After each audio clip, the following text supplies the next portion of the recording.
Is up, everybody? Welcome to Sexin and Flexin Reptile Podcast. I got a special guest co-host George from the What's up, Spirit. my brother? It is a pleasure to be here, brother. Go ahead. Continue with your intro. Uh, introduce you. Also, real Georgia Jungle. Also, subscribe to his podcast. His podcast. Uh, what was it called?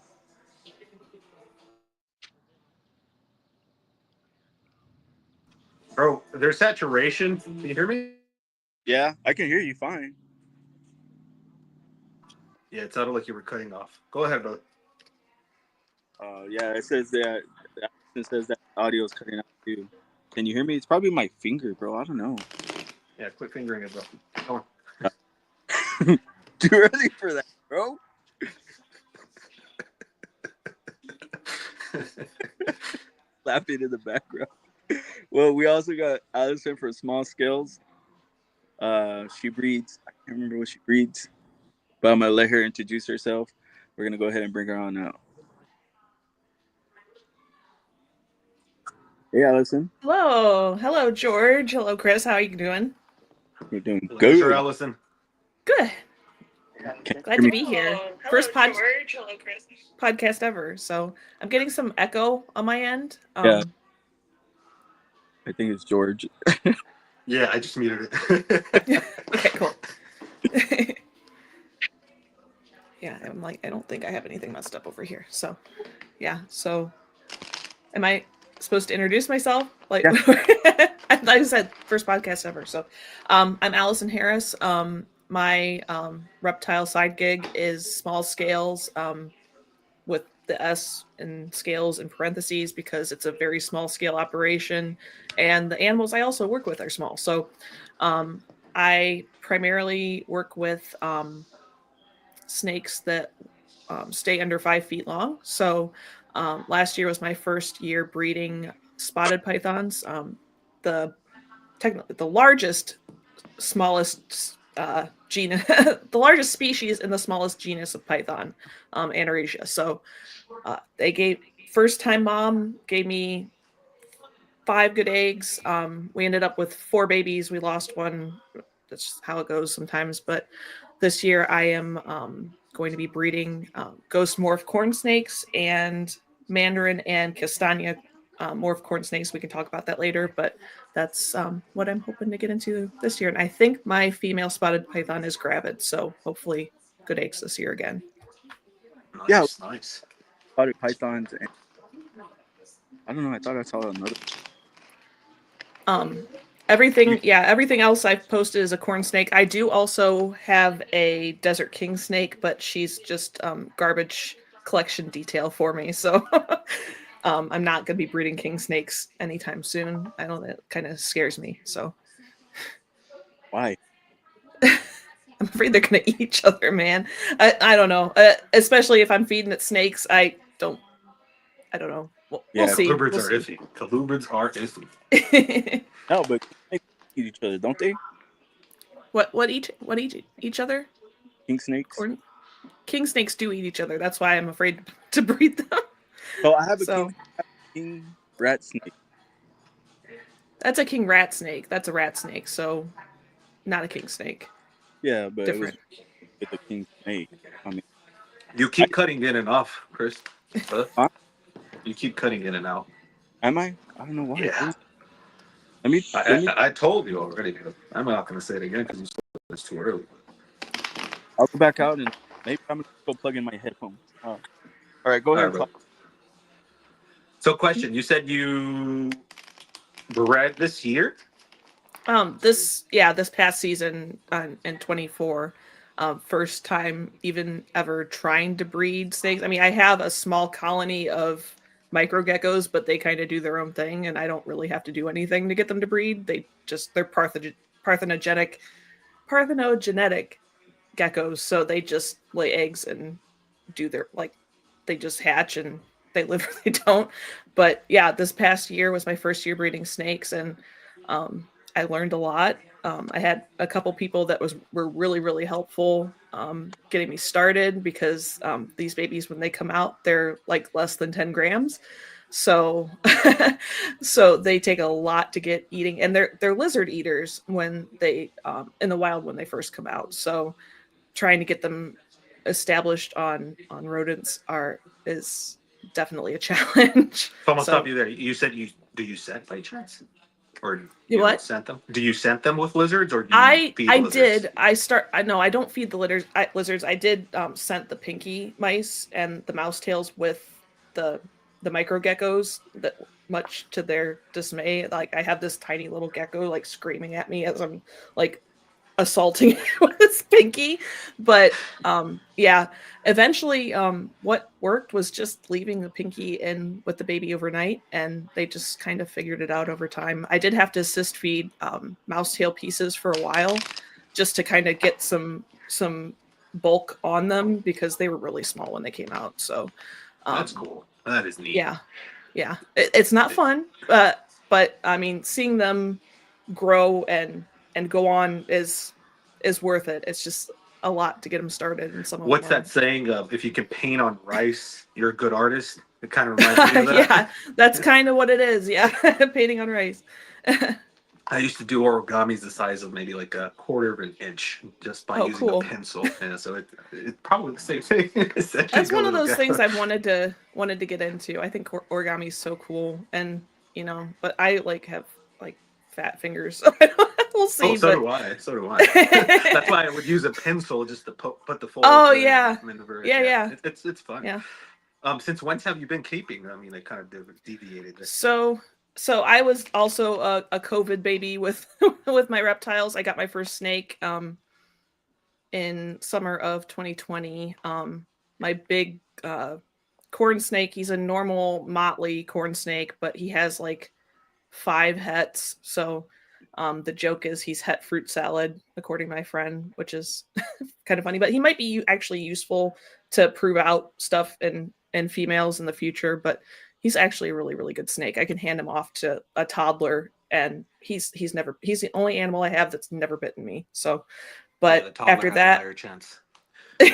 true. The toddler does have a high chance of biting you, but and then about uh, what was it? About 7 or 8 months later, I got my male spotted python, and then about 4 months after that, I got my female spotted python, and I raised them up from little tiny babies, and then they bred for me last year. So, and then I've gradually added more corn snakes over time.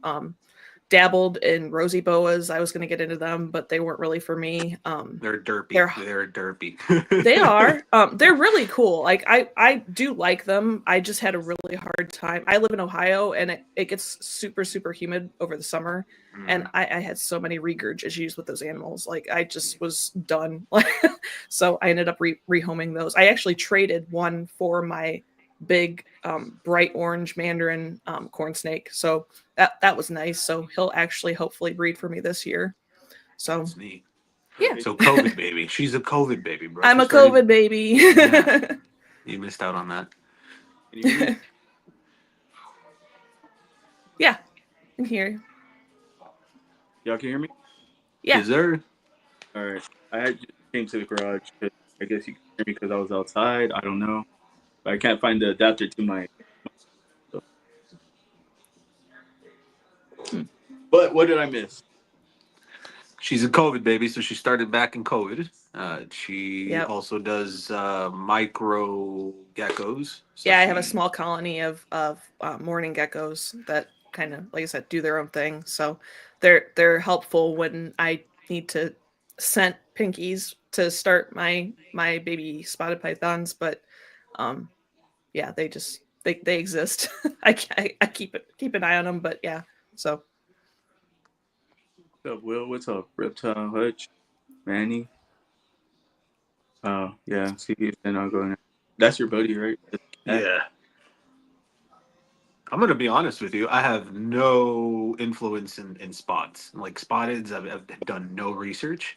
I mhm. do have retics. I do have Burmese pythons, boa constrictors, rhino iguanas, rock pythons. But when it comes to spotteds, I'm an idiot.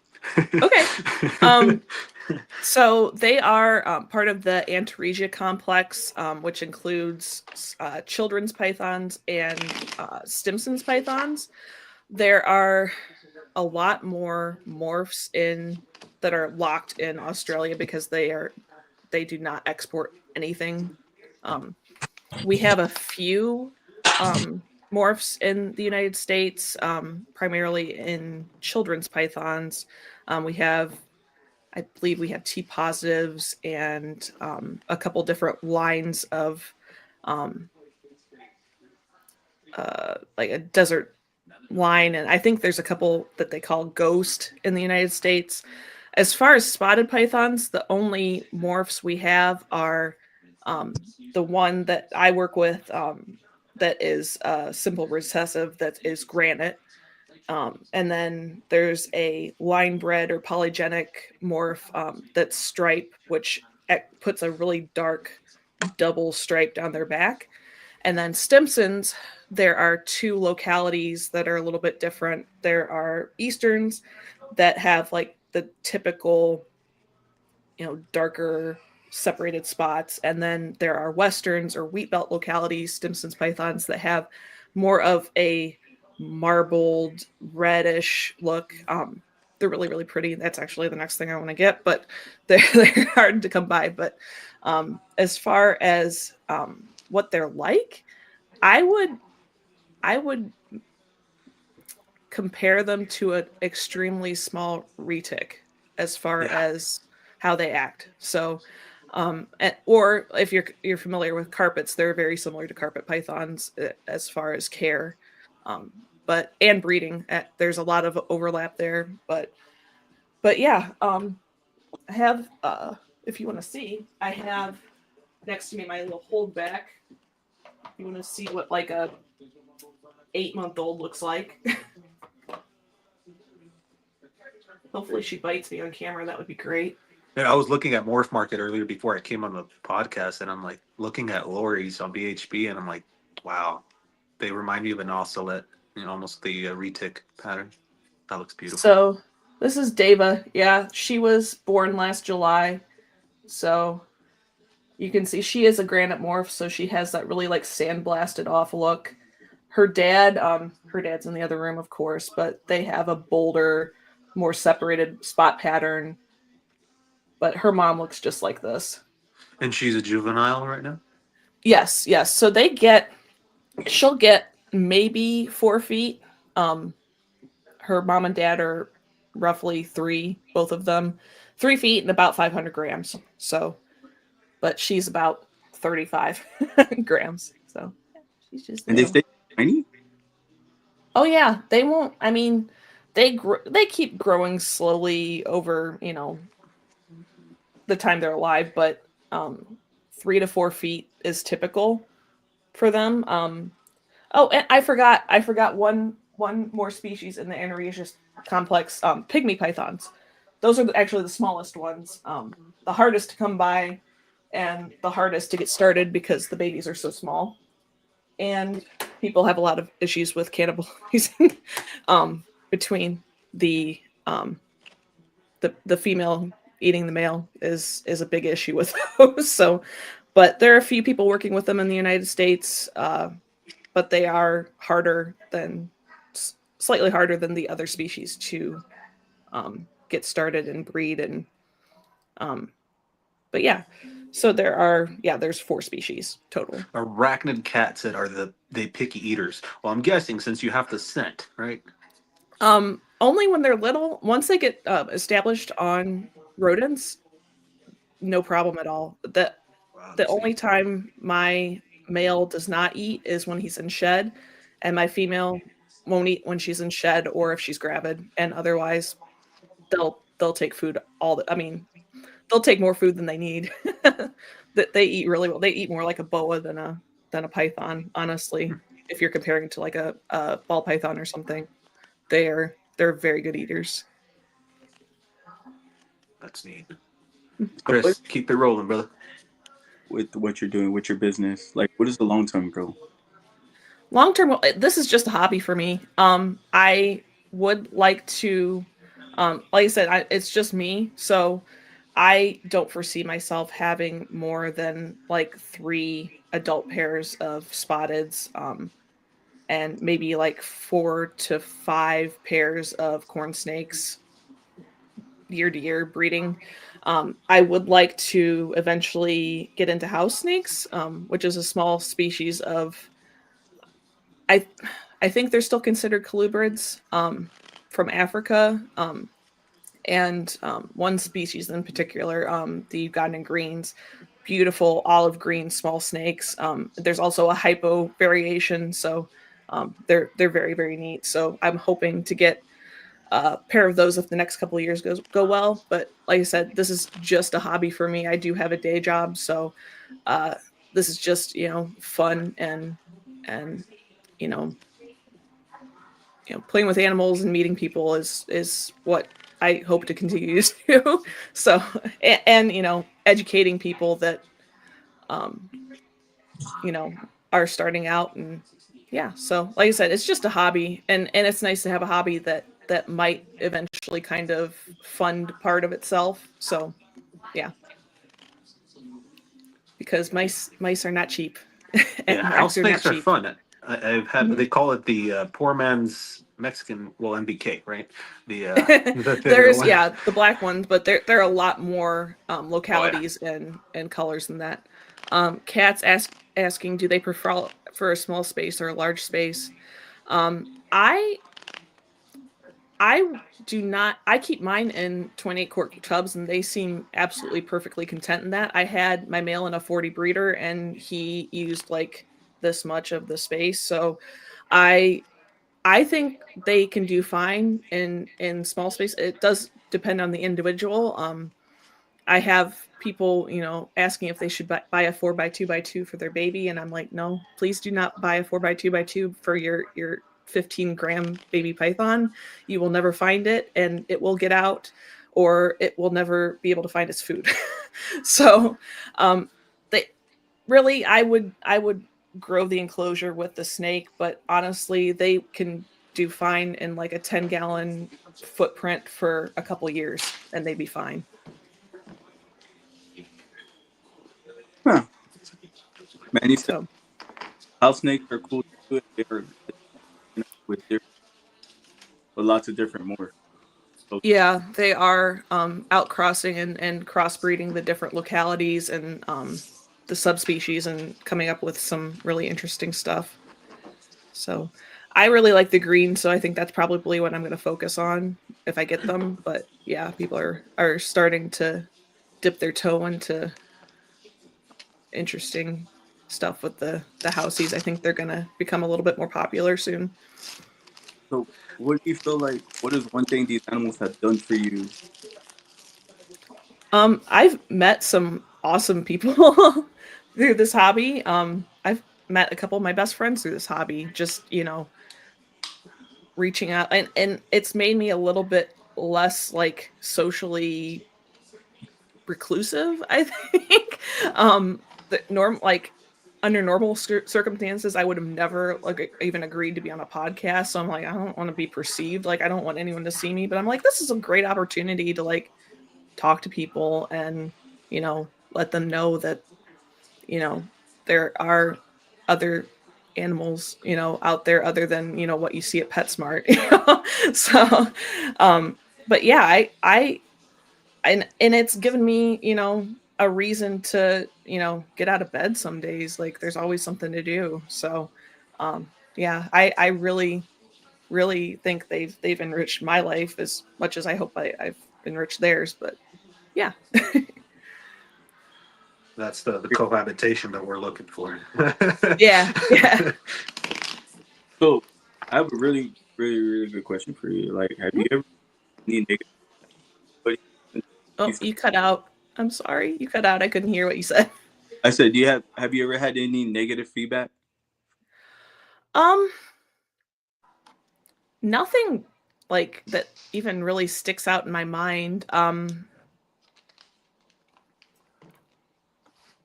I honestly, and I've only been doing, a significant amount on social media for the last couple of years. So, and I am careful of what I put out there.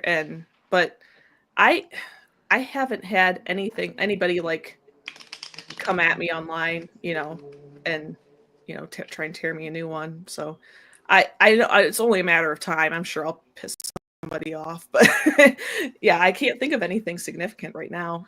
I guess I'm lucky. I always ask that question so everybody always Mhm. answer. Um, but yeah, everybody keeps telling me to fix my stuff, but I can't because I don't know where that piece is. Oh shoot. You know what? Let me go look one more time. But before I go, I'm gonna ask another question. So, Mhm. Oh shit. what motivated your passion to do what you do? What motivated my passion? I actually started out as a kid. I had beta fish, and I actually bred the beta fish, and I thought that was like the coolest thing. I did not have any success like raising the babies because they're about the size of a pinhead when they hatch, or smaller. So, and I was a teenager, so I didn't really, and YouTube didn't exist back then, and the amount of information that you could find online did not exist back then. So I think that kind of evolved for me into the reptiles. And yeah, I think I always am finding something new that I can like hyper focus on. So, which is why I have so many stupid hobbies. But I think the amount of information out there and the amount of people that you can learn from, I think that really scratched the um, the happy molecules in my brain and made me want to like keep digging and digging and digging and reading and yeah, the thirst for knowledge, I think, is what drove me and made me more passionate. And I'm like, okay, what can I do with these that not as many people are doing it, but still not be too ambitious in that I won't be able to find the information I need. Um but yeah, I do like working with particularly the spotted pythons because they seem to be a little bit harder to come by, but the care requirements are not crazy or anything like that. They're just not as popular here. So um yeah, I think I just talked in circles, but it's mostly just the snowballing of wanting to learn more and more and more, and that just kind of feeds into itself for me. Yeah, I, that thirst for knowledge, you got to keep that open in this hobby. Yeah. I have a question. Do you have are you trying to brand yourself out too, like your own shirts or? Oh, So people I made my own stickers last year and people seem to really like those. So I'm at, I'm at least gonna, what is that? it's a What you keychain. got there? Oh, keychain. Yeah, I we'll see how this year goes. It really depends on, how many animals I get out there. I think I'll stick small for now. As far as like I include like a clutch card with information. I'll write a note to the person, the buyer that's buying my animal, so they have information about the lineage and whatnot. And I also make care guides that I include with every baby that I send out. So I'd like to get those professionally printed and then print out some stickers. But um, I don't know about more merch until I have another year under my belt, I think. But that is cool. Yeah, I got that one, and then I got But these like a holographic keychain too with my ooh, logo. yeah, But Yeah, that I is heard cool. merchandise That's one can of the be smaller things. quite interesting, especially in our niche. You always get those. Hmm. Do you want me to build you a logo? Yeah, and usually it's a scam, just so Yep. people know. Usually it's a scam. I'm happy to share that my logo I did myself, and there was no AI involved, nor was there a scammer involved. I actually drew it and made it myself. See, that's Uh, unique. And I love the simplicity inside of your logo. A Well, lot of yeah, and people I don't can. understand that the simplicity of what a logo Mm-hmm. is. Mhm. I got Yeah. wristbands. Oh my gosh. Yeah, I know. I I thought know. you were bringing an animal over to your desk, like a tub with a snake in it. All of this right here is full of stickers. My logos, all stickers. So, do you just like do you do shows, or where do you distribute that stuff, or do you just send it to people that you talk to, or Yeah, I talk to um, uh, George has a shirt. He has one of my shirts. But I know what you're talking about. You're talking about like the hashing card, which I have here. Looks something like this, right? You want it to be, mm-hmm. It's about that size, yeah. and then it has the hashing date and everything on Mm-hmm. it. Yeah, this is a Yep. bank stuff. But I also Yeah, I got have. like mailer bags that have my logo on them too. I'll show you one. Can I ask That's you what it's something? been. Mhm. What's the reason that you wanted a small species? um, one, because I'm the only one that's going to be touching them because my husband has nothing to do with the reptiles whatsoever, and beyond a certain size, it's good to have somebody else that can help you manage that animal.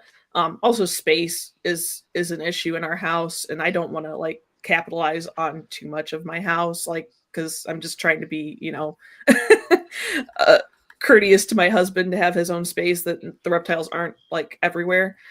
Um, but yeah, it's just easier for me to manage by myself, and I'm not allowed to have anything over 5 feet. so And so yeah. if you had the choice to choose another species, what would be that species? Um, if if I didn't have that restriction, Well, I mean, besides or throwing your any husband away, I'm not saying to do that. no, I'm not gonna throw him away. Um, no, I love I mean, it would be an easy step up from what I have. I love Brettles pythons. I love the those wow line jungle carpets are so cool. They're nice. But yeah. and I, I would love like a just a big boa constrictor. I mean, they're just so sweet. They seem so sweet, but yeah, Central American. Central I know. American. and also that something that's not quite so big, but I like Pituophis as well, Mm. but they can be a mess. I had a But couple Pituophis via the bull snakes. I had a red one, a blue one, a patternless. Actually, from the guy here in the chat, Manuela sent them out to me. oh, I nice. started off with the Pituophis because of him, but he got into boas as well. Central Americans, almost about the same size. You know, you're not going to exceed those 3 to 4 feet with a. I'm drawing a blank here. The red boas. Mhm. What are they called again? Oh, um, if you could have a big snake, what kind of snake would you want? Oh, geez. Let me think. I would love, and this is kind of still like staying within the Australian locale, an olive python. I just think they're so neat, and I like the the granite spotteds because they look like little olive pythons kind of in the right light. So yeah, definitely an olive python. um I like they're nice. yeah, yeah. I hear like you see all the time that picture online of that olive python like destroying a crocodile, just eating like, and it's like expanded like this big, eating crocodile, but I guess they're very sweet. So Well, dang, I don't have one. oh. I Yeah, was trying. olive pythons are neat. Mm-hmm. I have the connector, but it's not gonna work because I don't have the connector for the microphone. Oh shoot. But Shauna, welcome. yes. Good evening, Shauna. So, but if I have another question since you only work with species, like, would you ever like try to grab a retake or Would I try to like keep one or like? I mean, I've handled retics before, but I don't know. I like I said, just being me and not having somebody to help me manage a large snake, I just don't see it happening. Because my husband won't even hold my corn snakes, so he's he's hands off completely. So if he saw a retic wrapping around me, I'm not really sure what would happen. But what if you got like the dwarf retics? They only get like what, 8? Let me ask you something. Is it because of them being reptiles, or does it have to pertain with size, or both, that he doesn't like them? It's more that they're reptiles and they freak him out. That's, most of it. He wouldn't want anything that could, potentially do harm to me either in the house. So we do have 2 dogs though, which could, also have mouths and teeth. So, but I, it's, how people are, just they can't separate that, mentally. So It's a phobia. Yeah, it's a phobia. yeah. And don't even talk about spiders near him because, oh my God. Funny story though. I could be afraid, like terrified, until I went to a show and went to a table. She's on Instagram. She's all over the place. Daenerys, mother of spiders, and they Mm. put it on my hand, and right there, I fell in love with the tarantula. Yeah. I actually have never handled. I'm open to handling a tarantula. It doesn't, wouldn't bother me too much. I was always playing with bugs as a kid, so, but and I love the little jumping spiders. Like I keep like thinking I'm gonna find one outside and just bring it in and be like, oh, I don't know how did this get here, but yeah, I think spiders are definitely out, but I do have a friend that has tarantulas, so if I ever want to go play with spiders, I can go hang out with them. So, And as a kid, what was your favorite species? Besides oh man, reptiles. It doesn't have to be reptiles, but you must have had some favorite I animal. was I was a big wild like cat person when I was a kid. I loved like ocelots, servals, caracals. I still love, all those cats. But yeah, I was obsessed with wild cats when I was a kid. And of course, when I, was growing up, I was into the whole dinosaur thing. Um, love dinosaurs, love Ninja Turtles. Oh, hi, kitty. This is the Maine Coon cat, Khaleesi. Yes, I used to have a big boy that looked like a Maine Coon. I don't think he was a Maine Coon. He was just a rescue, but yeah, he was very large. He ended up having heart disease just because he was such a big boy. Not fat boy. He was just a big boy. So, yeah, we love kitties. Yeah, cats are fun. So if you could go back to the beginning, knowing what you know now, would you change anything? Yes, I would absolutely. I had oh my God, and I don't know how I didn't lose him. Excuse me. I had my first snake in a 10-gallon, which is fine, 10-gallon with one of those lids that sits on top with the clips. Do not do that with a baby corn snake. Thank God he never got out, but do not do that with anything that can get through a gap like this. Um, Same deal with tubs. Even if it has a lid, there is a gap sometimes on the tub between the lid and the actual tub like this that your animal can get up and over. So I actually lost my first. I used to have a children's python, and he actually got up and out and ended up in my computer. Somehow in my computer, I got him out. He was fine, thank God. But um, yeah, I would definitely be a little bit smarter about housing babies because you would not believe what they can get out of. This holdback I actually have in a tub, like I can slide it over here, a tub with a gasket all the way around. So there's nowhere that there's a gap between the lid and the tub that she can get out of. So people think bigger is better. Bigger is not always better when it comes to these little tiny shoelace animals. So I'm like, oh, I have this 10-gallon tank. This will be perfect. You know, he'll have plenty of space for at least his first couple of years. Yeah, I should have got something else because I had like books on top of it to keep it shut.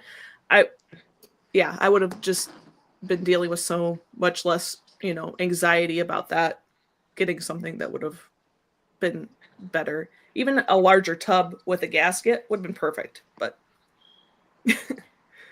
Yeah, that's a big myth to debunk. You know, if you're a reptile mm-hmm. keeper, a lot of people say, I've never lost a snake or I've never been bitten.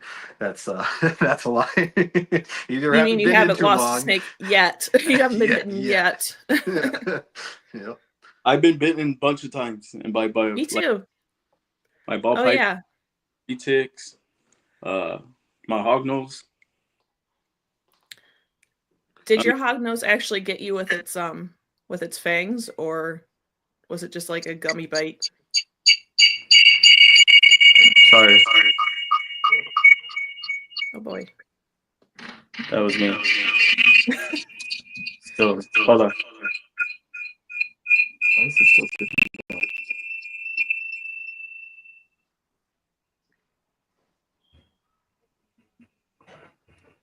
Okay, can you hear me now? Is that better? Yes, that's better. Yeah, I had to switch to my other phone because obviously the other one is not working properly. But you sound a lot So better. yeah, now I'm using the microphone. Now I'm connected to the microphone. So Yeah, you sound way better, brother. that's why I was just letting this phone charge because it was dead. Yeah, man, Yeah. he's all yes sir, clear. Sorry guys, sorry She man. asked you if your hognose did Actually got you with he, she, its No, yeah. no. I was gonna no. see if you had I I've heard it's like akin to a bee sting, but there's always the chance of being allergic to something that you don't know what you're allergic to. So Yeah, like false water cobras. I've gotten hit by a mm-hmm. false and didn't have no reaction. But I've heard necrosis is possible. Yeah. I like Yeah, those too. I think they're so neat, but yeah, it's a little bit too close to a hot species to be like, I don't know, but yeah. Yeah, A lot of usually people. people with high peanut allergies or if you have like any type of like anaphylactic shocks, those are the ones who you gotta watch out. this fair. I feel like though, like false water cobras ain't that bad though. Like for a hot species, or considered to be Oh, a hot species, only because it's rear fang venomous. It's like a mhm. mangrove. Yeah. I think Uh, mangroves might be worse too. So yeah. I mean, I want one. Eventually, I'm gonna get one. They're Yeah. just snappy. hmm I saw a guy at a show with one around his neck, and it was like the most behaved um boy that I'd ever seen. Like it was just chilling. Like you have that like just out like, oh yeah, he's fine. Like, okay, you stay over there, but I'm gonna watch and because it's a very pretty snake, but don't get too close to my face. Yeah. Like Yeah, a lot of the on this. go ahead. Sorry, George. Go ahead. A lot of the like the eye cat eyes, they're beautiful. Like I've fell in hmm love with the green species or like the green vine snakes. Like a lot of people say that they have some type of like cause or you can have like a reaction or like bumps or rashes or hmm hives. But man, I'm so tempted. Yeah. Did you Go get ahead, one? brother. My bad. Yeah. I forgot what I was gonna say, bro. Yeah. I tend So to leave what? that to people.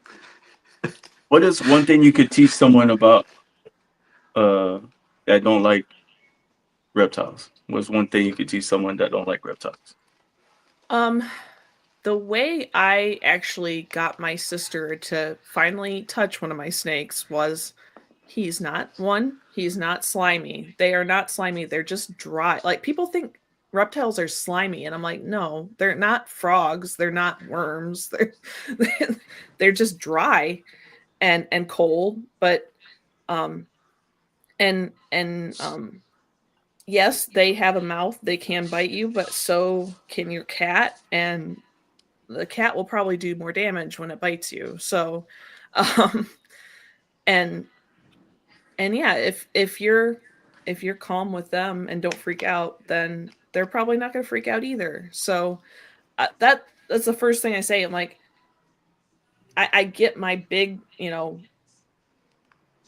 foot long corn snake out. I'm like, look, this guy is probably huge to you, but this animal has not ever bit me. That doesn't mean he can't. That doesn't mean he never will. But I've had him, 5 years, and he's never struck at me. So here, you can stay over there, but here he is. He's not doing anything. He's just existing like anything else, you know. So I think, yeah, that's the first thing I do with people that come to my house. Like, you have snakes? I'm like, yeah, if you want, I will get him out, but you can stay over there. But I'm gonna get him out and show you that he's not a threat to me or anybody in this house, and then you can approach if you'd like. But and that's usually how I go about it, because there are a lot of people that won't come to my house because I have snakes. So I mean, it's a good way to keep people away from your house, though. that's true. That is I true. mean, every time I bring somebody into my house, they're like, "Can I hold the snake?" And they put their hands out, and as I go to put the snake in their hands, they'll like flinch and move their hands, and I almost drop the snake. And that I'm just like, Mm-hmm. "Come on, man! If you want to hold the snake, hold the snake." Yes. Yeah. And it helps because the species I have will actually hold on to you as much as you hold on to them. So as long as you're not freaking out, but especially the python. Now I don't give my pythons to anybody because I don't trust them. I mean, I don't trust any of my animals, but I especially don't trust them to not bite somebody because they Yeah. they are very food motivated. So, but my corn snakes, I don't worry about them very much at all. There are a couple that are a little bit more flighty, but that's just because they want to get away from you. They don't want to Hmm. eat you. So, So like rat snakes for me are flighty. mm-hmm. What else? My hognose aren't. They're pretty good. Retics, not flighty. Well, my male is not my female, but my male is super flighty. Um, but other than that, they're pretty smart. I let them usually Mm-hmm. just crawl around the garage and they'll go back to their tub. Yeah, I have this one female corn snake that will like just yeet herself out of her tub if I look at her the wrong way. So I don't try and get her out for people because like she's done that ever since she was little, and I'm like so afraid she's gonna hurt herself. But um, Yeah, so Manny had it was like a 5 foot, 4 foot corn snake. It was thick. When I mean thick, mm-hmm. it's maybe like 2, 3 inches in diameter. But I'm trying to that get thing was out being this power girl fed. I've been conditioning for breeding, but she doesn't like to come out of her core clog. I was gonna ask a question too. Oh I'm yeah, just what gonna is one? set her right here. I'm just gonna set her right here and see if she Yeah, comes I'm out. at 6 feet. Almost 6 foot. Well, this is where she likes to hang out. Oh, But this is my big ghost girl. that was gorgeous from what Yeah, if I can I get could her, see. if I can get her to come out, she just wedges herself in here. I was gonna tell you. So who's one person you look up to in the hobby? So that would be so I have two for sure. Definitely my friend JD McLean. His business, his reptile business is Slithering Oddities. He's on Instagram and Facebook as well.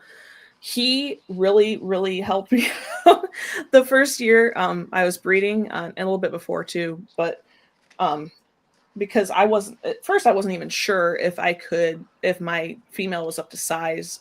And I sent him a whole bunch of pictures with like pens and like a roll of tape to see like banana for scale kind of pictures. Like, hey, is this girl big enough? Like, would you breed this girl if she was yours? And he's like, oh yeah. But I have sent him so many anxious, like, oh my god, what is going on, messages, and he's always like so sweet and replies. He's had so many years under his belt, like with Australian species, that he has seen just about everything at this point. So he was very, very helpful in kind of mentoring me through my first year. and also Todd Case, TEC Reptiles. He basically sent me his entire like compendium, like this long Instagram message on how he gets little tiny babies feeding. And he actually gave me the idea to just put squished like pieces of paper towel tube in my baby's enclosures, because that's actually what they need to feel safe, not like the nice like chunky black, plastic hide that, you see everywhere. That I actually have them that fit my baby bins, but they're too big for the babies. So yeah, those two for sure. They really helped me out, and they didn't like talk down to me or make me feel stupid, even though I already felt stupid, because I was asking so many questions. But they were a huge help in helping me succeed, with my animals this past year. So There is a lot of condescendence in this hobby. yes, there Where does the locality originate from? the locality.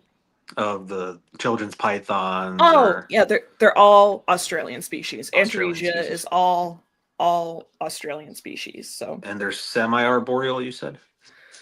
they, yes, they like rocky outcroppings and that sort of environment. They will climb if given the opportunity, as do most snakes, if given the opportunity to climb. So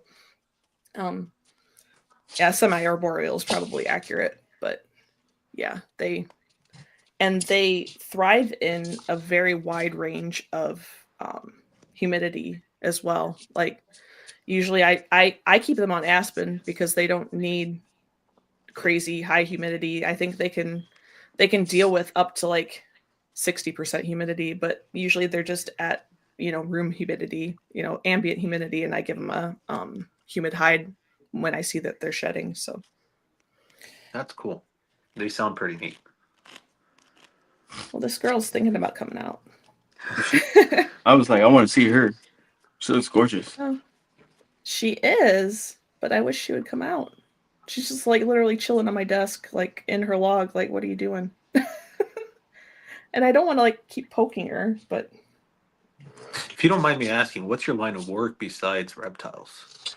so I have worked in IT for the better part of 2 decades. So I work, I do not want to say specifically where I work because I do work for state government, but it is in the K through 12 education sector. So I work IT at a school. So yeah, Just so you know, Chris, you pissed her off with all of your technical difficulties. I probably did, I bro. only get mad when I can't help. So I only get mad when I can't help, and I Well, feel it's my fault. helpless. What's up, Fred? Yeah, it was my And fault though, because I couldn't find the adapter to the other iPhone, because the other phone I was on was the iPhone.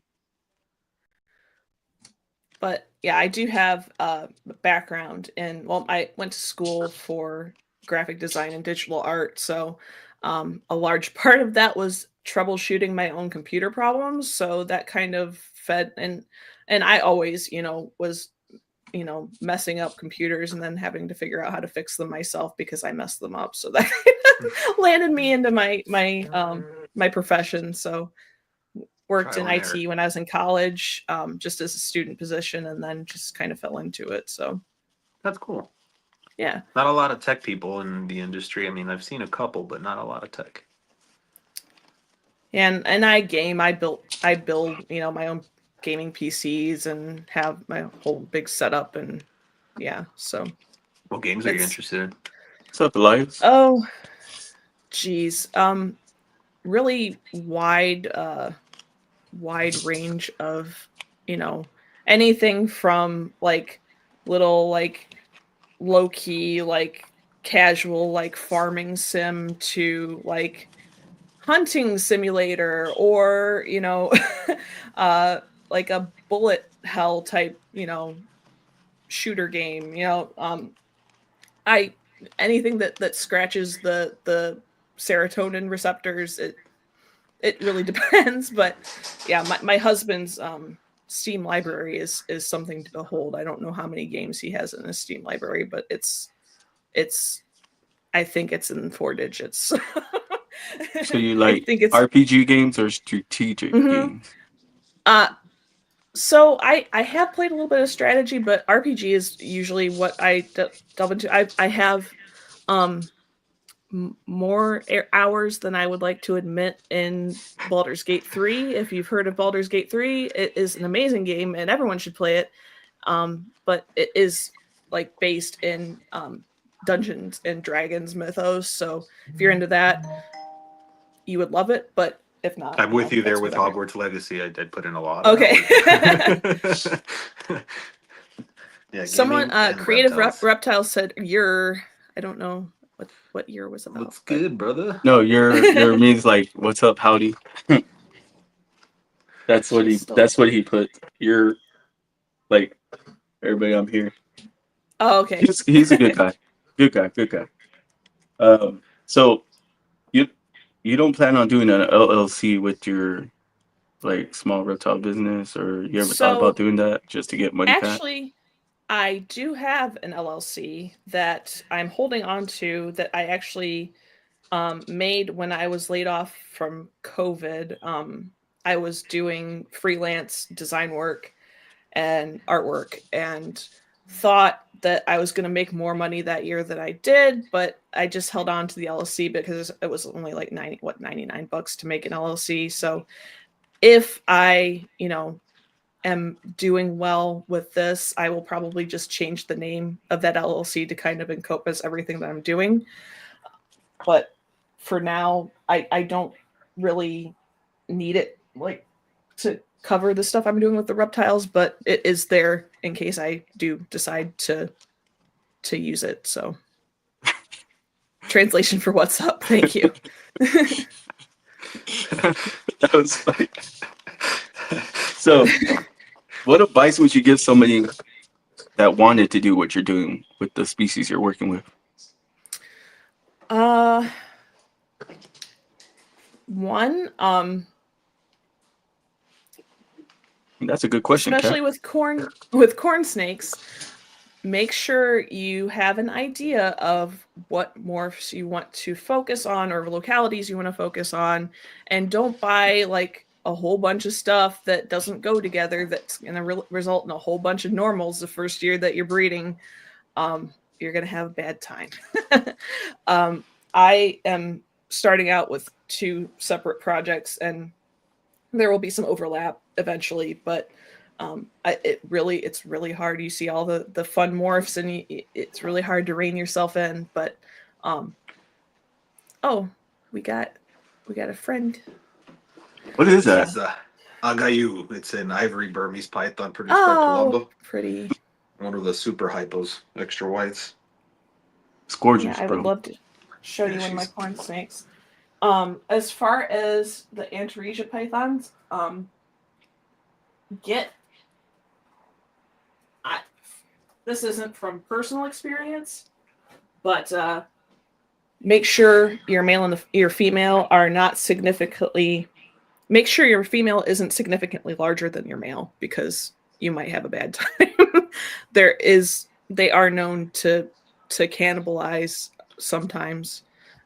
My male and female are roughly like the same weight and size within like 30 grams, so they've been very compatible. But I wouldn't I wouldn't breed, a yearling male to my, almost 4-year-old female because she would probably get hungry. So, um, and those are the 2 biggest things, and make sure that you have very secure housing for these guys because they're corn snakes too. They're very good at escaping Yes, corn snakes are. enclosures. So, Kat said, "What's better to start off with, a baby snake or adult snake?" um,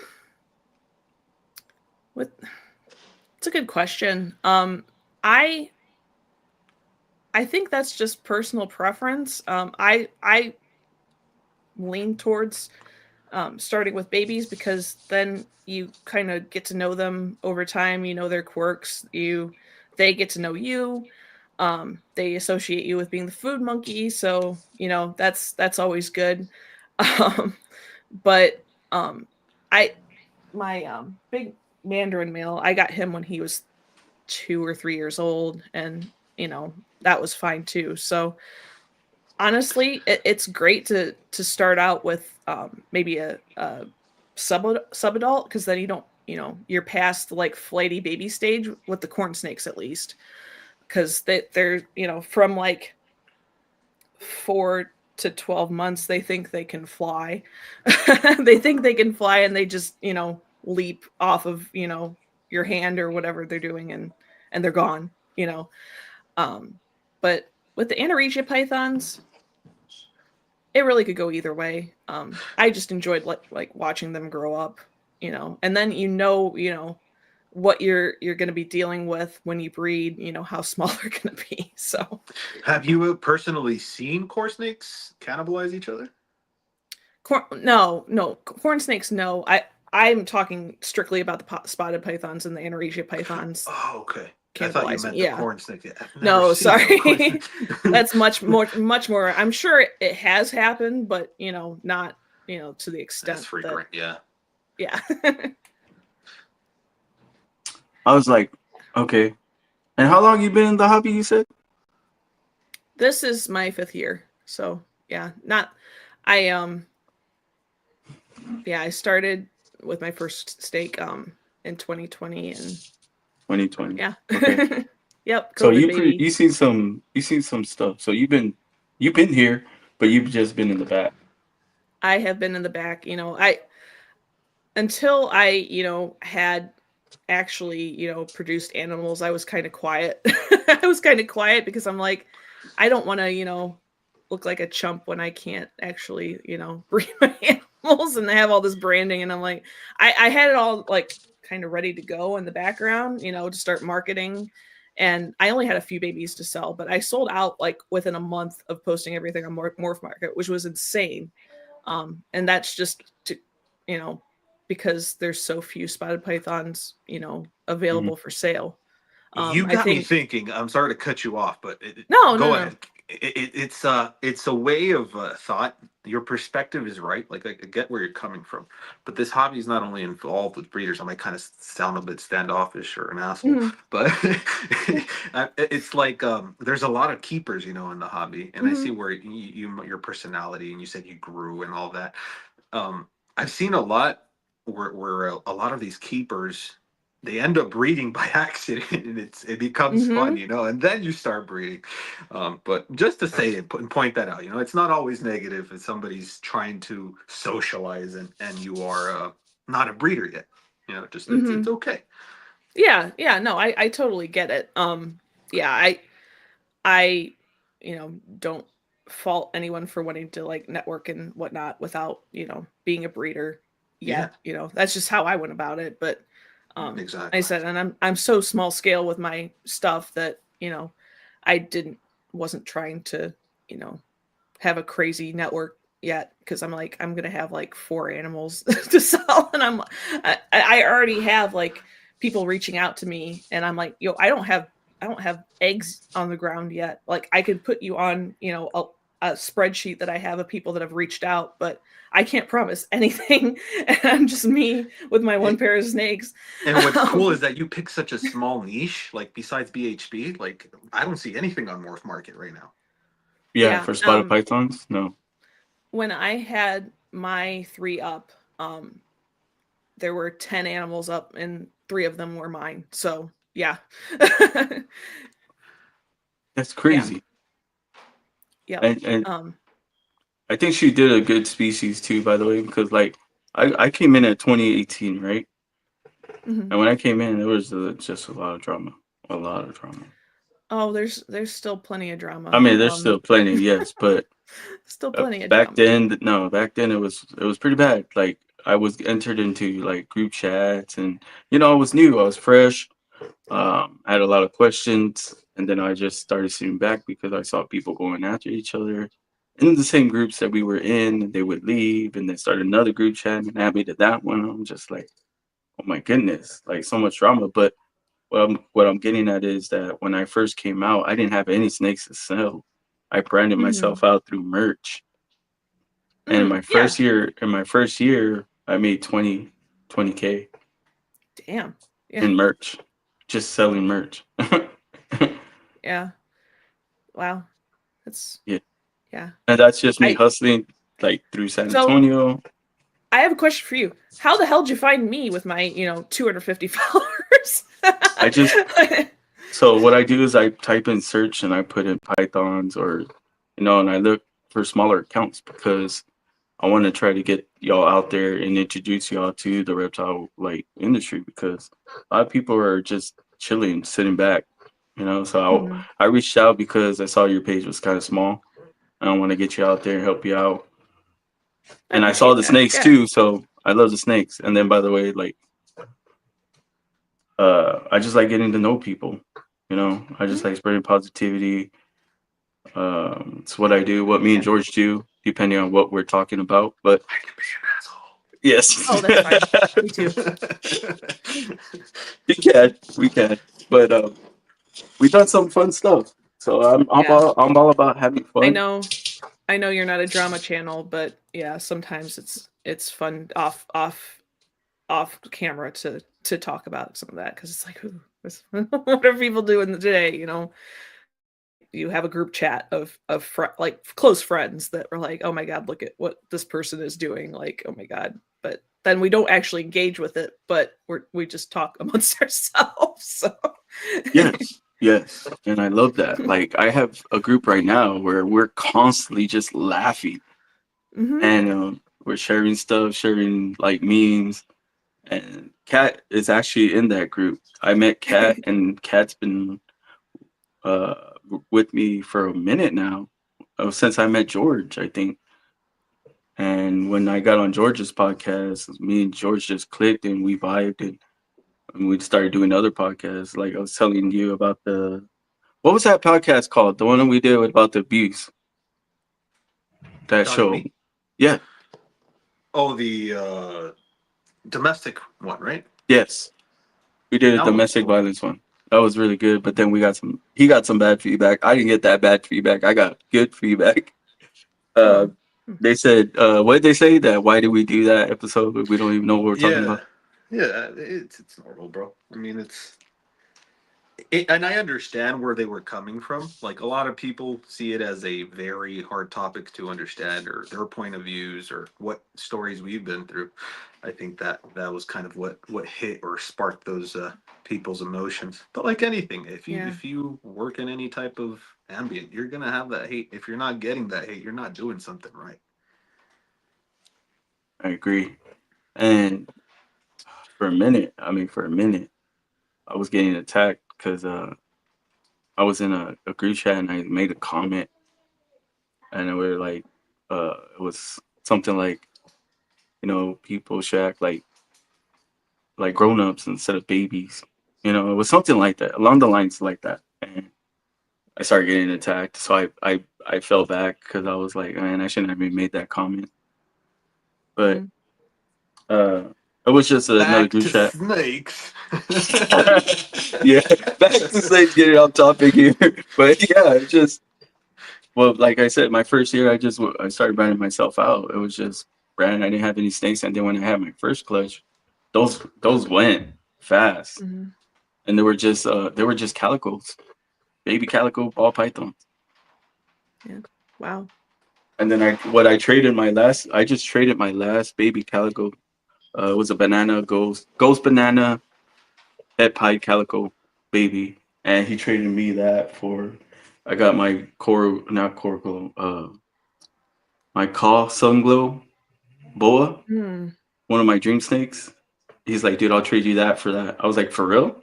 He's like, yeah. Yeah. I was like, it's a ball python, bro. Like, you serious? Yeah. you I know? yes. Sometimes So you like just have to ask. Like that's how I got my Mandarin corn and um arguably the animal I was trading out was more valuable, but not to me it wasn't. So, that's all it's the value to the individual person, is what matters, but yeah, that I just reached out to the person that had what I wanted. I'm like, "Hey, do you want this Rosie boa?" And they're like, "Yeah, I work with Rosie boas. I'll take it." I'm like, Okay. Okay. I get this VMS bred Mandarin corn snake that, is beautiful. I could get him out. Yeah, I He'll want be to out. see that. But I was gonna say too, like I traded 2 milk snakes for a 10-foot retic. You did what? Yeah, 2 milk snakes, dude.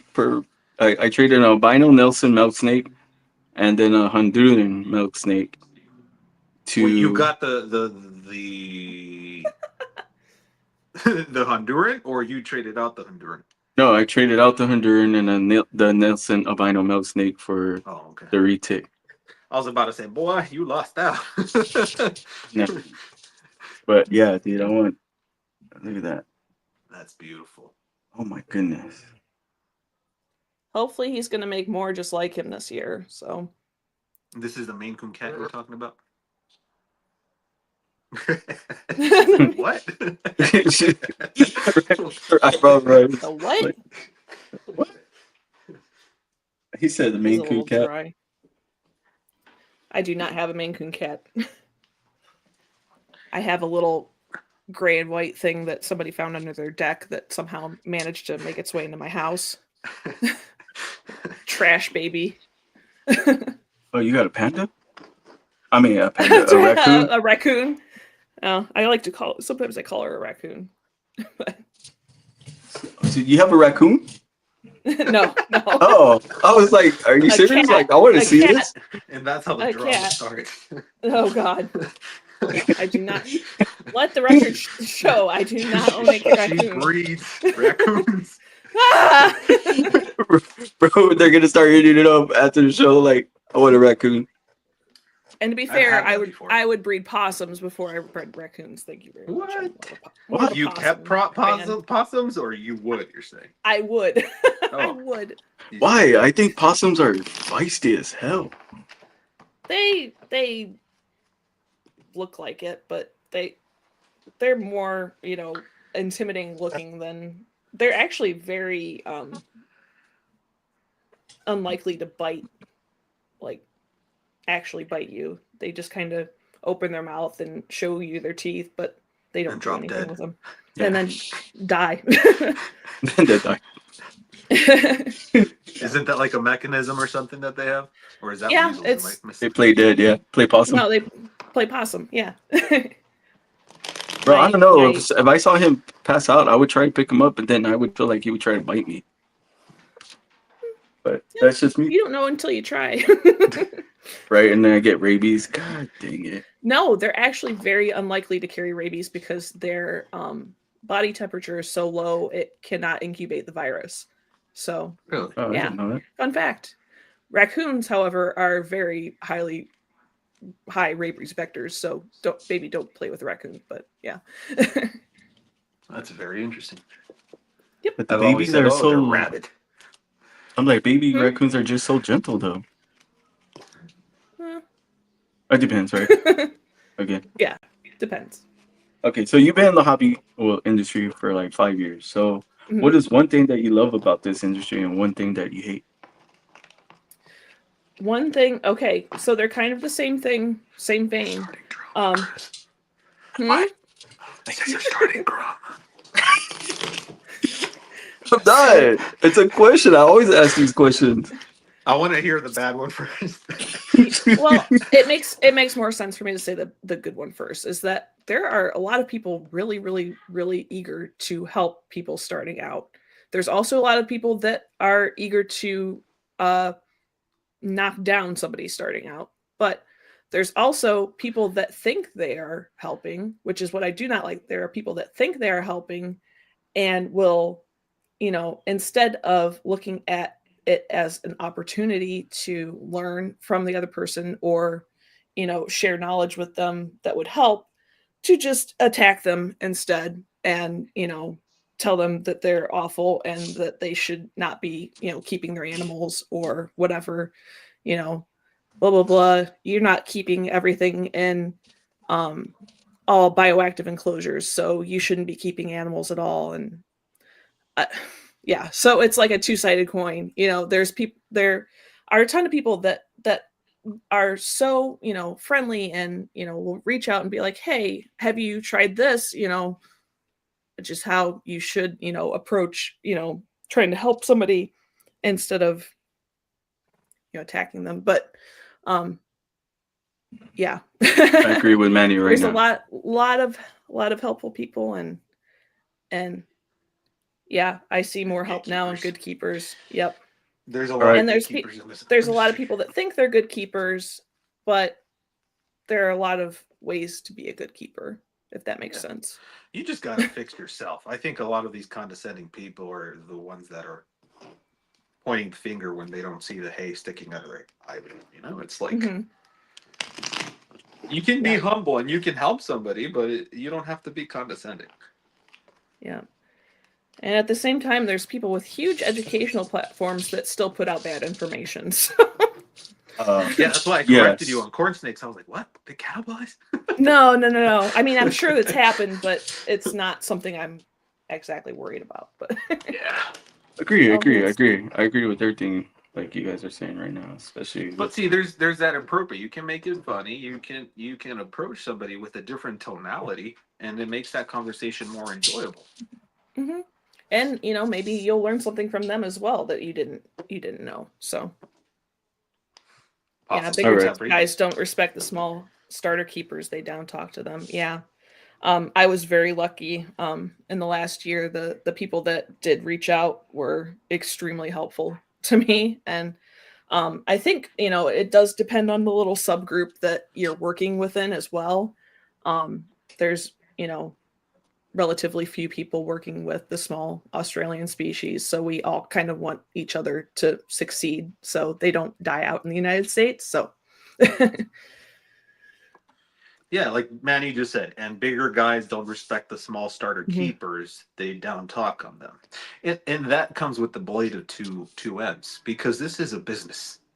Business is capitalistic. Not everybody's a capitalist, but there's people that do. If you're a big time breeder, you want to keep your clients, and it just creates more fluster, more drama. Exactly. So Allison, I got a good question right now, which just came up right now, which I'm gonna write this down too, by the way. So like, you know how there's competitive breeders out there, you're competitive, like I see as competition, or are you about elevating each other and rising together? So like my question is, are you more competitor, or are you about elevating each other together and rising up and supporting each other, helping each other out? I am so non-competitive with most things, and that's like a dig at myself, I think, in general. But like I said, with what I work with, I would absolutely love to see somebody, even take one of my animals and breed it with, I would love to see someone take one of my animals and use that as a foundation to start their own breeding program. I think that would be amazing. And especially because, I would love to help them along the way as well. So if we're not helping each other out, what do we expect the outcome to be, I guess? So especially with things that are so that people, want to see, but they don't, like some of the things that I'm working with. I mean, you see corn snakes all the time. It's just the morphs I work with, Castani and this guy, you don't see as often. But if we're not helping each other out, no one's going to be successful. So, why wouldn't you want to, elevate everybody else around you to do the best? I mean, and it's not about you. It's about the animal. In the end, you want this animal. Nobody sees that bigger picture. I love it. Nobody sees it's that. not about you. It's not about you. It's about the snake in the box, or the lizard in the box, that needs to have, a good life too. So it's not about the dollars. Exactly. You can't be capitalistic, especially with these animals. And I love the way you're speaking, because I can see your humbleness. I do a lot of analyzing, and I'm sorry. But oh, that's okay. That's fine. I'm not sorry. I'm just saying. Yeah, he does. But that's why we connect. That's what I mean. But I see your perspective. You're very humble, and that's gonna show out in the future. I'm nobody in this industry. I always call myself a nobody, because I'm a Oh. you said a liar. I think I almost just got bit. Oh, I I was, almost got bit on camera. That would have been great. I mean, that happened to me. I was like this, and I had the baby out, and I was doing an interview podcast, and it was with the learned serpents, and I did this, and he went right in my hand. I was like, oh, I just got Oh, bitten. now he's climbing on my. You do not Manny need to climb on the got a mic. nice nip. Yeah. Thank you, he Manny. got he got nipped in the nose by a Burmese python on live on TikTok. That was fun. Ouch. Ouch. Yeah, Lots bit of on the nose respect to live. Allison. Look at that. You got I respect, appreciate Allison. that. Oh, Yes. I look, appreciate that. I'm a lots nobody of too, respect. but you know, See, when people it's say they're nice. nobodies, I disagree with that because a lot of people, like, especially George. George has his own podcast too. Like I said, he has a Spirit Animal podcast, and we've done several podcasts. We're about to launch another podcast. Um, but that being said, like nobody's a nobody, y'all. We all have our own knowledge in something. We retain differently, Hmm. and in order to come on a Yeah. podcast and speak about it freely, I mean, that's what this platform is for. Some platforms, they come at you, or you know, or what is the word I'm looking for? Like not contradiction, but You have to how can I say this? It's not a bad thing to be told that you're doing something wrong. You got to know how to No, take that in. no. And I was terrible about I sat through how many college art critiques, when we did art Oh boy. projects, and then you had to put it up on the screen and, tell, what did you like about this? What don't you like about it? What could they do better? And I took everything so personally. Um, and it took me a long time to get over that, especially, in my job. And, everything is a learning experience. Like everything is an opportunity to learn more and do better, and that goes for not just this, but And you got anything. to look at everything in a dualistic perspective. You can't say this is right or wrong because it could work for somebody across the country, but it doesn't work Oh the same for yeah. you. Yeah. Yeah. I would love is that to keep everything on bioactive enclosures, but like that just would not be sustainable for me. Now I have my geckos in bioactive, but that's just because, if I open the enclosure, I don't want one, teleporting out and to never be seen again. I don't want to open the enclosure except to feed them, usually. So those things are fast. so? Yeah, I mean, I've had so many interviews. So I've gone to Sweden, I've gone to Oh wow. Australia. Our Australia episode was a beta episode actually. It was about That's fish. cool. Yeah, she Yeah. was really cool. And I then our don't Sweden was a venomous handler, and she was amazing. She's also a herpetologist as well. So Yeah, I love betta fish. I just anything that has to live in water is so much higher maintenance than, an animal like this that, I check on a few times a week and I don't have to do water changes or check pH or anything like that. Oh my God. Yeah, I'm kind of out of fish now. I can't do it. And working, 40 hours a week and all the animals, you can have 10 snakes and not spend as much time on them as one aquarium, I feel like. So Thank you for saying that. We're actually in the process of opening up our store, Exotic and Aquatics. sorry. But buy 10 snakes. Like, yeah. I forgot, dude, you were opening a fish store. You just so I plug your love plug fish. your It's just not for me. Not for my so my lifestyle. Yeah. so George, plug your fish page so everybody Yes. can go and follow that too. Yeah, absolutely. It's Exotics and Aquatics, and we have a website too. It's under Shopify at the moment, but we will have it established here by the end of the month. We're working on a botanical garden right now, so we also have a bookshop in the process of opening. But check out both; they're both linked on my The Real George of the Jungle profile on Instagram. Allison, go ahead and plug yourself as well, where they can find Sure. you and everything. I am small_scales on Instagram. There's a link to my Facebook on there. It's harder to search for my Facebook page. So if you go to small_scales on Instagram, you can find my Facebook page from there. The information is about the same on both.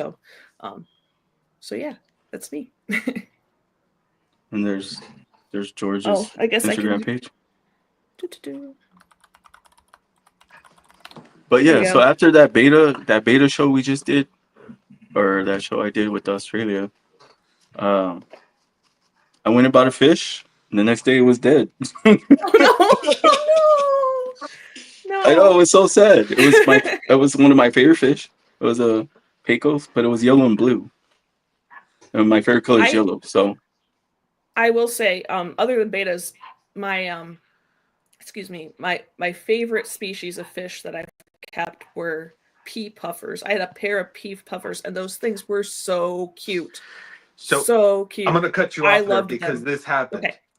My wife, my wife, we moved out to our first home, and this was when we were younger, and we had a pair of puffers, and she overfed them during the week, and they died. We came back home; they were Oh floating up. no. There was like our first fishes inside of that home, but man, keep going. No, I mean they're like this big. They're like this big. They're so cute. And and I had them in a community tank, and they didn't really love life, and they did okay, but if it were up to me, I'd have like a trio in like a 10-gallon, and that would be like a mansion for them. But like I said, I don't have time to deal with aquarium. I do have an axolotl, much to my dismay. I have an axolotl, but I mean it's so cool, but that's another thing I got over COVID that I'm now stuck with. But it's part of the family, so How's but the it pH on that? lives Like, in how do you water. handle that? I've heard they're It very finicky. I have not had that experience with Really? mine. Yeah, it's been fine. I mean, it's 5 years old now, so it's like this long. So And do you have to keep pH balance on those, or how is it exactly that you keep for them? yeah, you do have to keep and low water flow and cool water. And over the summer, I usually have a fan blowing at the surface to kind of cool the water down, and I Huh. have bubble wrap around the tank to kind of keep the cool in. Yeah. That's So that's nice. cool. What color is your axolotl? it's a it's leucistic, so it's a blue-eyed Ooh, leucistic female. So Yeah, it's white. she went all out. That's sick. pink. Yeah, pink with pink. Pink and white. Yeah. All right, Yeah. brother. So you have a wrap up question? mm, you go first. Let me think My about my this. my questions is it's kind of similar to what I asked you before, but it's worded differently. So it's if you could change one thing in the hobby, what would it be and why? Ooh, ooh. I did my homework on this one because I heard you you asked this in your last Yeah, I podcast, but always ask that. That's mine. so my answer to that is I wish that people buyers would, need to do their homework with, breeders that they purchase from. Do your due diligence, watch out for scammers, all that. But on the flip side, I wish breeders and sellers would do more vetting of their buyers.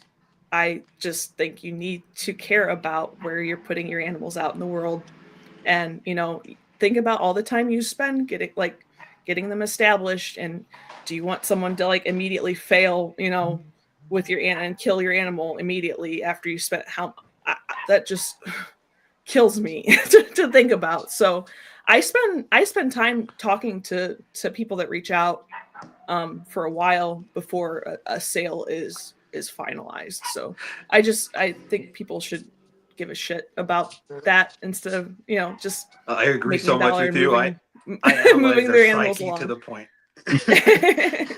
I'm like So psyche reading at the moment when I'm talking to my buyer. I'm like, I need to know who you are first. Do you drink coffee? yes, Do you drink soda? Do you drink water? Are you hydrated? I'm a beverage gremlin, and I have like coffee and Diet Oh, she got the Coke coffee, the and snakes. Look, she got the yes, snake I cups have from the whole Starbucks. set. I have the whole set. Yeah, my mom helped me to find those. So That's Yeah, cool. yeah. I love them. I just want the coffee cup one though. The whole snake coffee Oh, cup. Yeah, it's so cute. It's yeah. so cute. All right. Yeah. My next question is this: what did you think of the podcast so far? I had a lot of fun, and like I said, this is my first experience being on a podcast, and it took me a little while to like kind of like calm myself and get into the groove. And I am definitely ADHD, so it's like a lot for me to sit here and focus on one thing. But it was a lot of fun. I really enjoyed talking to you guys. It was great. Your vibe is nice. I'm gonna tell you that. I don't Oh, know who thank you you. are. You might be an asshole. You might be nice. I don't know. Obviously, I can feel it. You're a good person. I mean, Oh, off of thank what you. you said about animals.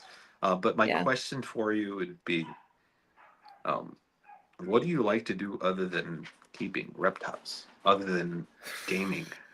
Like, what do you do outside of home? What do I do? I love to cook. I joke that I am in my grill dad era right now. My husband, bless him, he bought me a pellet smoker for my birthday / Christmas. So I have been grilling and smoking everything, and it's been so nice. I love to cook and bake. Love it. In another life, I went to culinary school, and I didn't figure this out.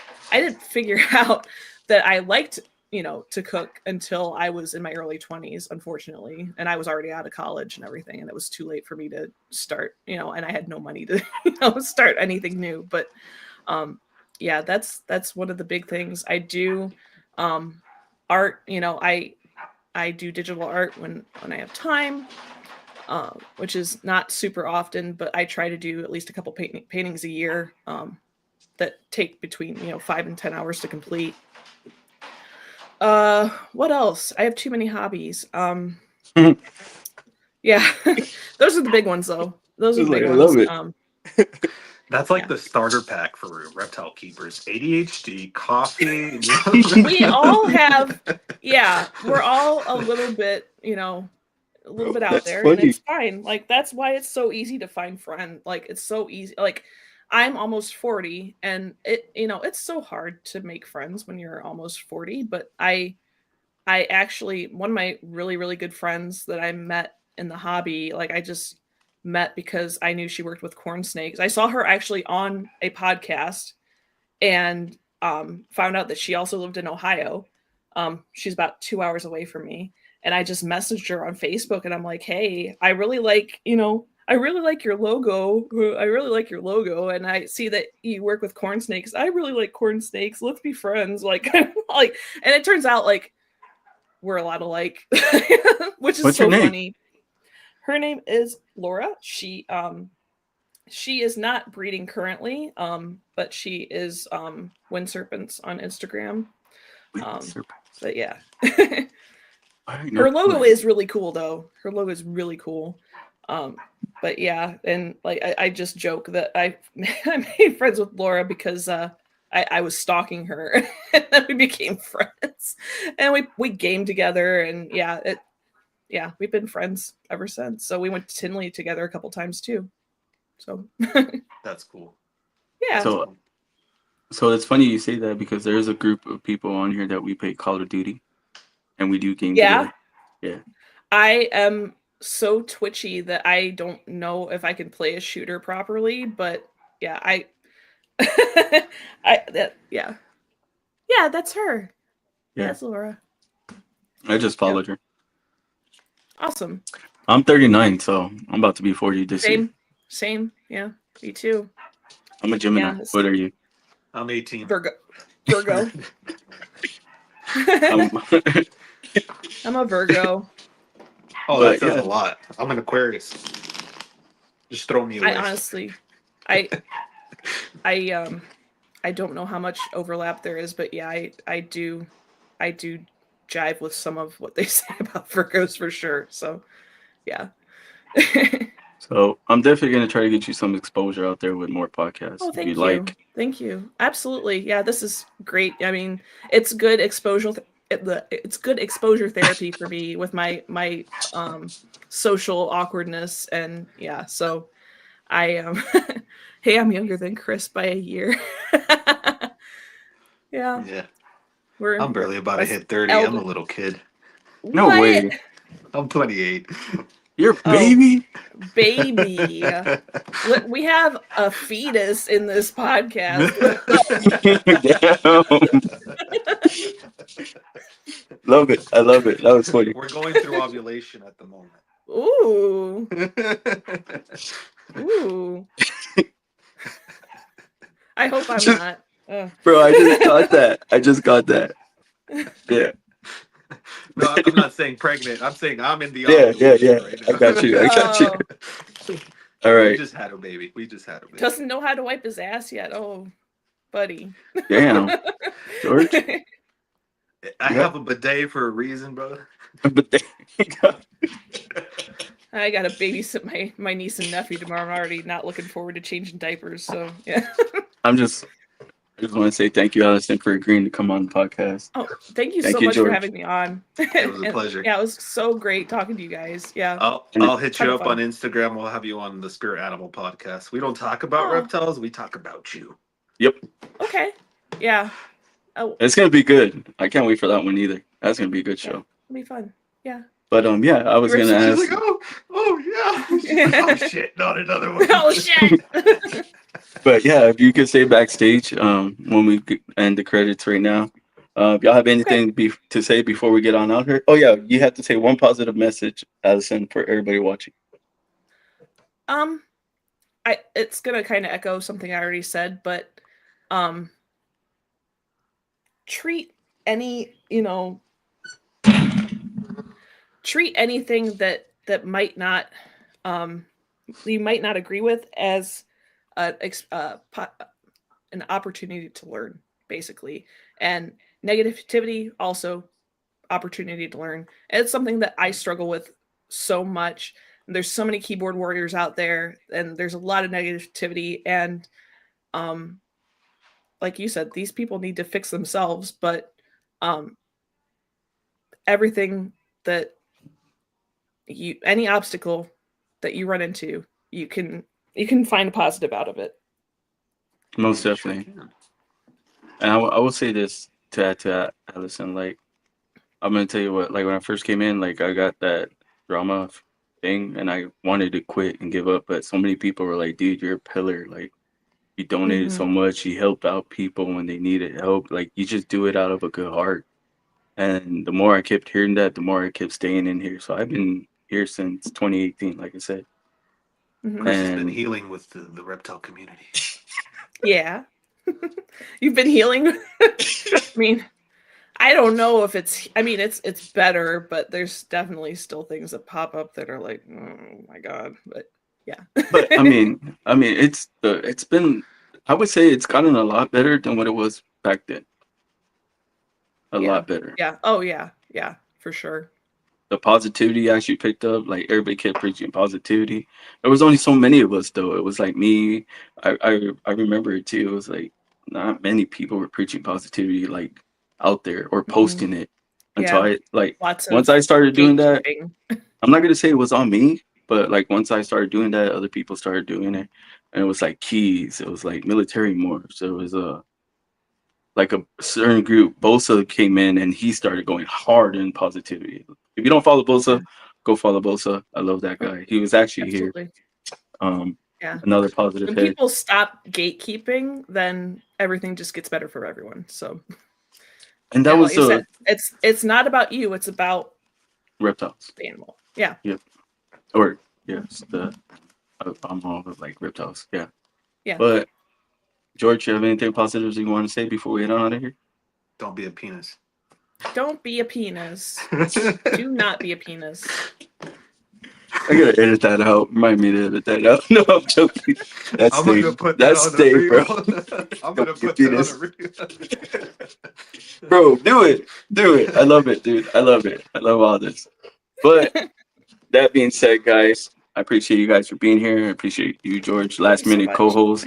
I appreciate you because you're always there for me, brother, when I need you. Like me and George call each other on the phone, so I mean it's back and forth. But if we don't talk, we talk. I hit him up. We have ideas. We were supposed to do a show, but life's been hectic. He's been doing the fish thing. I've been Mhm. working a lot. Now I'm trying to get back out and network out and do different podcasts. So You are doing, not trying. You are doing. we're about to launch another podcast. It's called what is it? Skills to the top, right? Scale to the scale to the top, right? Yes, skill to the top. I So don't know. It looks interesting. Definitely we're just gonna gonna be have because like a I group of 4 people on at a time and just talk about like whatever, like what's the best ways to brand or whatever it may be. Like just have conversation. I feel like, Yeah. but I want to try to do it in the morning because I feel like morning's better Mm, because I don't have a podcast in the morning and there's not many of wonderful. them. I feel like all the night and the afternoon are already, you know, filled with other podcasts. Saturated. Yeah. Yep. So I'm gonna try to hit for the morning, and I just gotta figure out what days work for everybody. Um, so if you're interested, you can jump on that too, Allison. Okay. Yeah. I'm looking forward to throwing together maybe some thumbnail designs for you for that because that's up my alley. So I Oh think this yeah. guy gave up. This guy gave up. He's just like, okay. Hey George, she's a designer. Oh Like yeah. I yeah, went to school for graphic design and yeah.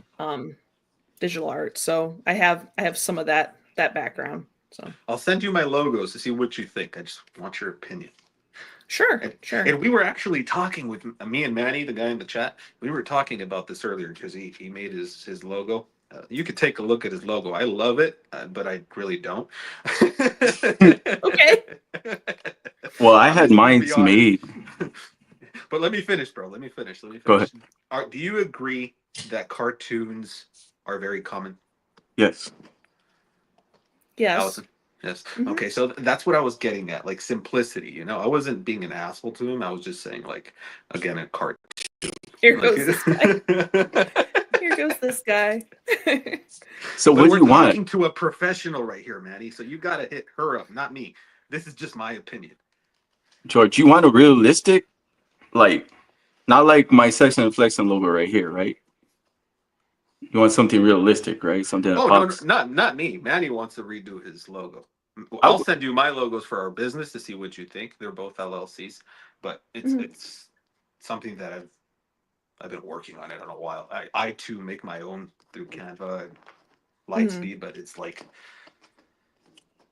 I'm particular. I have my opinions, and if somebody else likes something, then by all means, you take your own choice. You're defined by your own choices. Oh So if yeah. you, Yeah. I don't like Yeah. I agree. it. exactly, Manny. That's why he has an opinion. Just because you don't like it doesn't mean you don't have to like it. Exactly. He just doesn't My like your grandma, logo. my grandma that just passed away. My grandma that just passed away would always say, "As long as you like it, that's all that matters," and that means she hates it, but Yeah, as long as you that would like it, it's piss me fine. off. That would piss me off. For real, right? Like, damn, now I gotta change this because when somebody says that to me, it's like she didn't like it. Yeah, that's exactly what in that context. You So already know, like they're like, damn, you know what I gotta change about this logo. But then sometimes I'm just like, you know what? I like it. I'm sticking with it. Whatever. yeah, You know, and Yeah, I got and that's shit what I for this told him. I was like, podcast. bro, do whatever you want. He likes it, and do it. he's into like that in anime style. Do it. And people has given him good feedback about it. I'm like the only one who's talking shit. So like this podcast, I got shit for it because nobody understood Sexin and Flexin, like where that name came from. So the name came from it was generated back when I came in, and I got asked to do my first podcast. It was supposed to be with Keys Constrictors, which is Mhm. Whiskey Bomb Network now. I mean, and they're doing amazing things. I love Elias over there. He's doing his Snake Cinema podcast. Then you got Whiskey Wednesday, I think on Wednesdays, and then they're doing a lot, and then they got I think a Sunday show. I did that song for them, the intro song, which I love, by the Mhm. way. Um, I mean, I've done a lot of stuff for a lot of people. I don't expect anything in return. Just be like, hey, Flex and Finesse and did this. That's it. Yeah. And I love all these guys. Like they're all positive role models for me. Uh, especially Keys and KG and Wiz. They're all good guys. So like if you want to check out some of their stuff, they got Hair Down Fridays as well. I keep forgetting about Fridays. But so I got shit because of this podcast because of the name. But the name was generated from the community. I was in this like big community on YouTube. I started doing more YouTube lives, and they're like, "Yeah, you should be sexing and flexing," because the girls were like, "You're sexy." So that's where the name came from. They're like, You're big so, flexing, so "Yeah," yeah, and there then you they go. call me Big Flexing, and then like some would joke with me like, "You're sex master flunk or funk," you know. We need to get you on some psychedelics, man. I'm just saying this.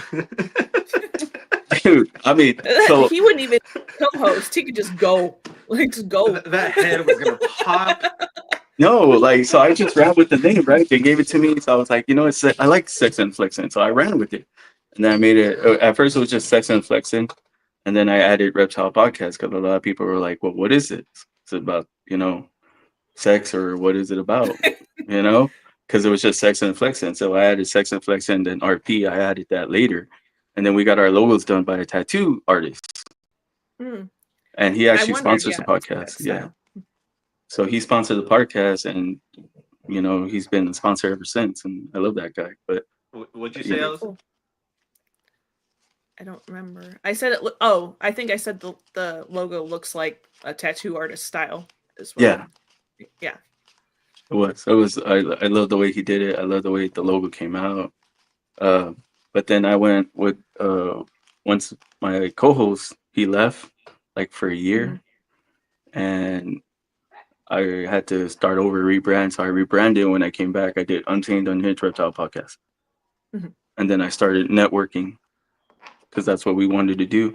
Then I networked Sex and Flexin, and then I'm networking Reptile Myths or Myth Reptiles, where they debunk like misconception on reptiles. She does that. I love the way she's doing that.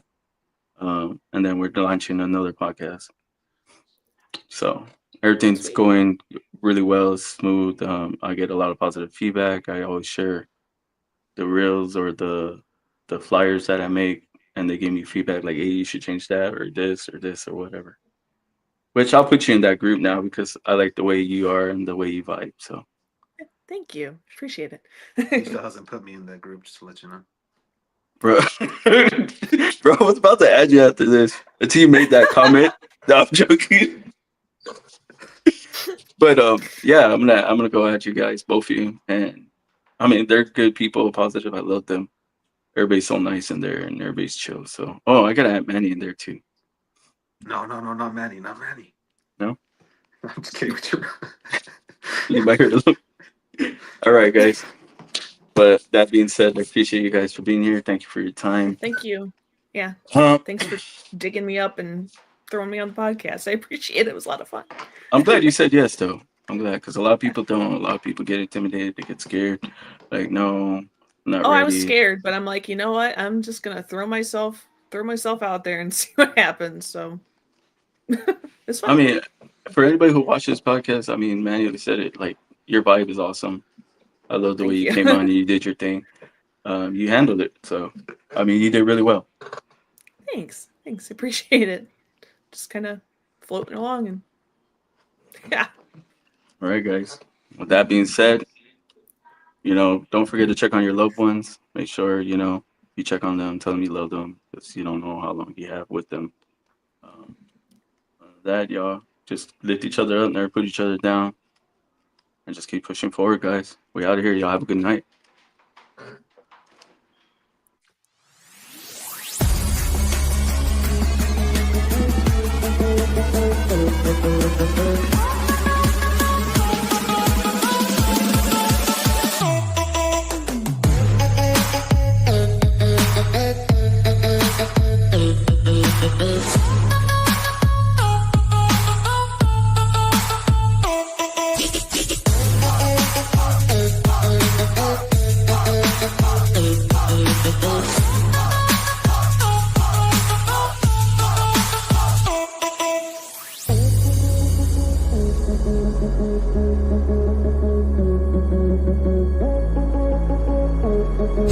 Like, subscribe,